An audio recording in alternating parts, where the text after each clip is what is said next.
It's good to see everybody here today. We're here to pray. It's Wednesday morning. You're there watching us on YouTube or on Facebook Live, and it's time to pray. Now, when you come across a problem in your life, maybe a crisis, maybe a difficult situation, how do you see it? Do you see it as an opportunity, or do you see it as a problem?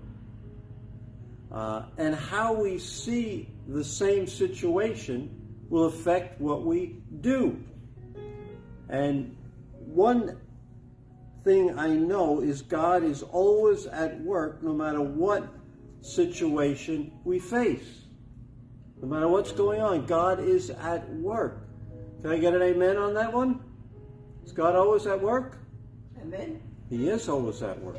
So is it work in your life? In my life. So today, Jesus with his disciples, it's a famous story from Matthew 14, beginning at 15 to 21. This is what's called the feeding of the 5,000. Feeding of the 5,000. A miracle. A great miracle. But Jesus is with his disciples. He's always with us. I believe he's always with me. He's always with you. Always with you. Always with you. He's always with us. If we're his followers, he has promised never to leave us, never to forsake us. So he's with us. So Jesus is with his disciples, and he's teaching them by what he's saying and by what he's doing also. And I believe this story, true story, where he feeds 5,000 people, he's teaching the disciples how to respond to problems and crises. And he's teaching us that today, how to respond to problems or crises. So let's jump right in. It says, as evening approached, the disciples came to him and said, this is a remote place, and it's already getting late. Send the crowds away so they can go to the villages and buy themselves some food.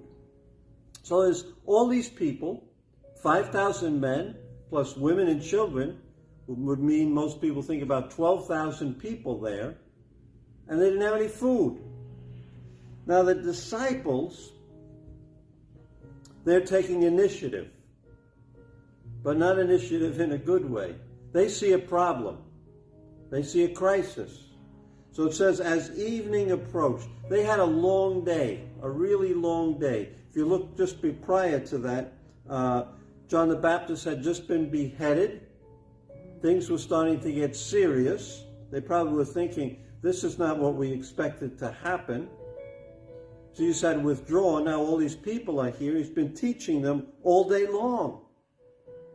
I mean, they're tired. It's the end of the day.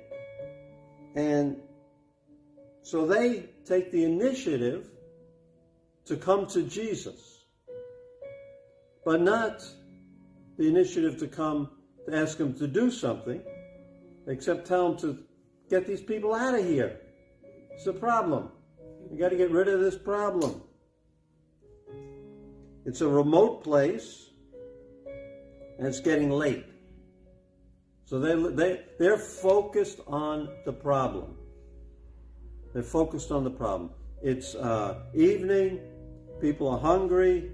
We're in a remote place. It's getting late. It's getting dark. They're focused totally on the problem. What do you think they should be focused on? Any ideas?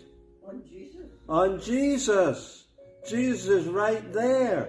Jesus has done miracles before this. Put their focus on Jesus. But they're focused on the problem. Isn't that true? What we do that we do that also many times. We're focused on the problem, but Jesus is with us.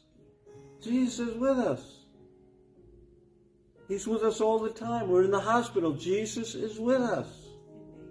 Jesus is everywhere with us because we're his followers. But their focus is on the problem and not focused on the one who can resolve the problem or can work in the situation. So they come to him, and they have their own solution. Their own solution. Send the crowds away.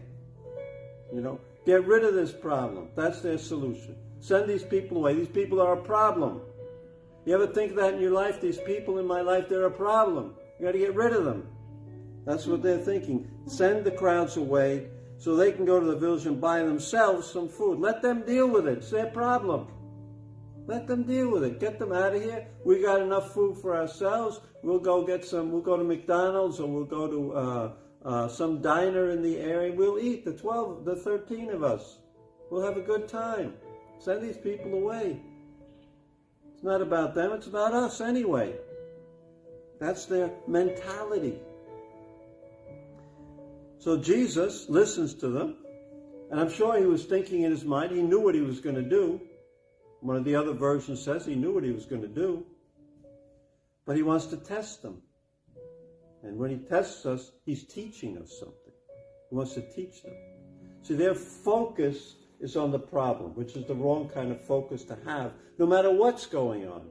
That'll just take you deeper and deeper, and you get depressed, right? That's what happens to me. The other night I couldn't sleep. I was focusing on a problem, and the more I focused on it, you know what? The harder it was for me to sleep.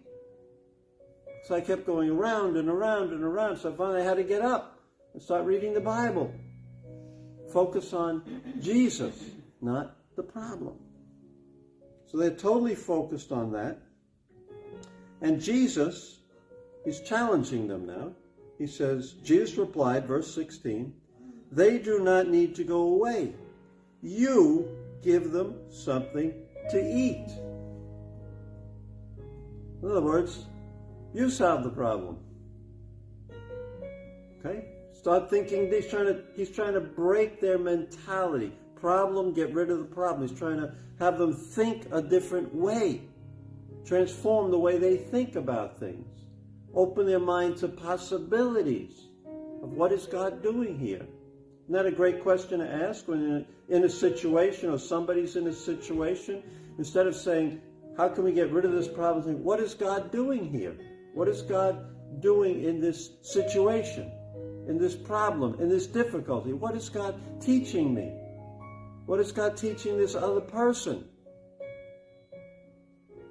What is God using this situation for? So he's trying to broaden their mind. He says, you give them something to eat. They must have thought Jesus was insane to say something like that. Insane. You got to be crazy. They didn't say it. They were respectful.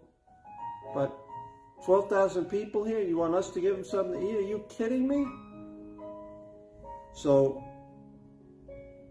they say, we have here only 5 loaves of bread and 2 fish. The key here is the word only. They look at what they have. So get this in your mind. Jesus, who walked on water, turned water to wine, did all these amazing things, is sitting physically right in front of them. And they say, we only have 5 loaves of bread and 2 fish. You know what the right answer is? We have you right here. What more do we need? What more do we need? We have you right here in front of us. And so, they say, we have only 5 loaves of bread and 2 fish. This is the wrong answer. And when you're in a troubling situation, never look at what you have, because you're not going to have enough. Look at what Jesus can give you. Look at the endless possibilities you have with Jesus. Don't look at your own resources, because our resources are limited in any situation. You're in a problem, you look at your resources, not enough, you get distressed. But Jesus was right there in front of them. Right there in front of them. Maybe they could have said, we don't know what to do, but you know what to do. Well, Jesus, can you do something? Okay, so they said, we have only 5 loaves of bread and 2 fish. So Jesus says, bring them here to me, he said. When we give Jesus what we have, as little as it is, we take a little step. That's all I can do. He can multiply what we give him. He can solve the problem. Maybe the problem is all you have to do, all you can do is maybe call somebody, maybe apologize, maybe, I don't know what it is, but you can give this, you can do that. He said, bring what you have to me and put it in his hands. And so when we give him what we have in a situation, we're in a problem. This is what I can do, God. I can't do anything. This is all I have. This is all I can do. I can't do anything else. We give him our part. And then he tells the people to sit down. And he, taking the 5 loaves and the 2 fish, looking up to heaven, he gave thanks and broke the loaves. When we're in a problem, it's a good idea to look up to heaven, right? And pray, instead of focusing on the problem. And I've found in my life, like that night when I couldn't sleep because I was focused on this problem. And the more I focused on it, the less I could sleep and the worse I got. But when I changed my focus and got out of bed and I read the Bible and prayed, my focus shifted. The problem didn't go away, but my focus shifted. And God showed me a solution that I could do, what my part could be. So he takes the fish, he looks up to heaven, gives thanks, and breaks the loaves. Then he gave it to the disciples. The disciples gave it to the people, and they all ate and were satisfied. A miracle happened. They were seeing a problem, and Jesus did a miracle. So what do you see when there's a problem, when there's a situation, when there's a difficulty? What do you see? Do you see a problem, or do you see an opportunity? This was an opportunity.